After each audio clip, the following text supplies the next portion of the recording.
bekerja dengan gembira bersama Cikgu Yasmin. Pagi itu, semua murid tiba di tadika dengan ceria.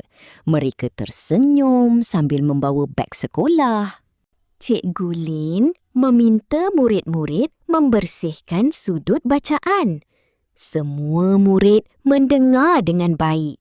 Mereka melihat banyak buku berselerak di atas lantai. Sudut bacaan nampak sangat bersepah. Amir mula mengutip buku-buku di lantai. Kawan-kawannya turut membantu bersama-sama. Aina menyusun buku mengikut warna.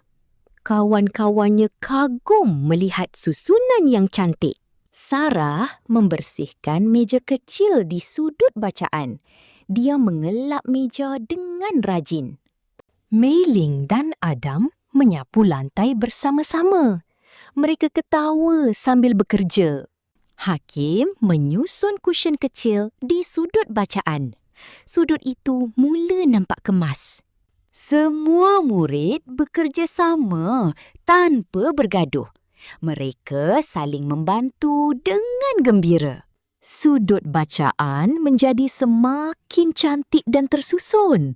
Semua murid tersenyum puas. Cikgu Lina memuji semua murid kerana rajin membantu. Murid-murid berasa sangat gembira. Selepas itu, mereka duduk bersama di sudut bacaan. Semua murid membaca buku dengan tenang. Amir berkongsi buku cerita dengan Hakim. Mereka membaca sambil tersenyum. Aina berkata bahawa kerja menjadi mudah apabila semua bekerjasama.